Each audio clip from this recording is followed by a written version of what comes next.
C'est un plaisir pour nous de vous avoir en notre compagnie, mesdames et messieurs, bonjour et bienvenue dans la revue des titres de ce jour.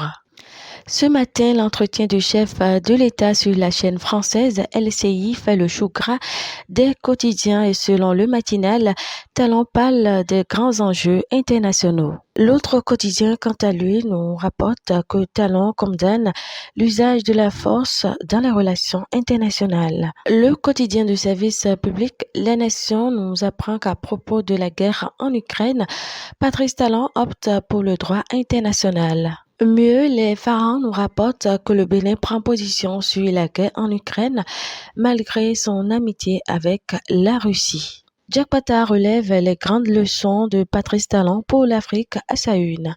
À nouveau, bonjour. Le quotidien du service public nous rapporte les propos de Wilfried Rungweji. La lutte contre la cybercriminalité sera un chantier permanent. Monde, genre et représentation politique, les femmes désormais présentes dans tous les parlements. Le grand regard revient également sur la lutte contre la cybercriminalité, de l'enfer juré aux jeunes cybercriminels du Bénin.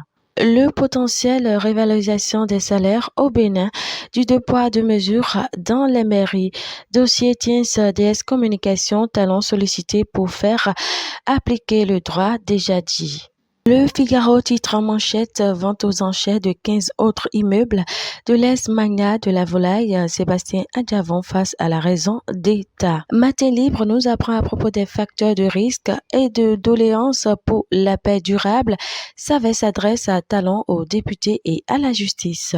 Le Progrès nous rapporte les propos de Patrice Talon après l'élection d'un nouveau président au Nigeria.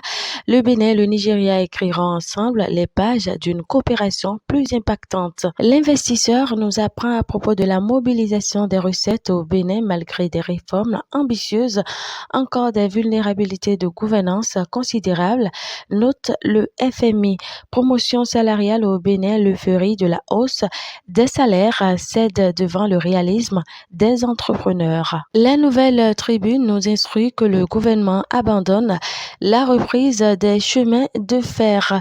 FESPACO 2023, le Bénin décroche 2 prix. Et pour finir, l'économiste nous avise à propos de la 28e édition du FESPACO, le mois décerne 4 prix spéciaux aux réalisateurs. Femmes, l'entreprise et le droit Banque mondiale. La Banque mondiale classe le Bénin 3e de la CEDEAO et 7e en Afrique. Et ce sera tout. Merci de nous avoir suivis. Surtout, n'oubliez pas de vous abonner, de liker, de commenter, de partager et d'activer la cloche de notification pour ne manquer aucune de nos publications. Et bonne journée à vous.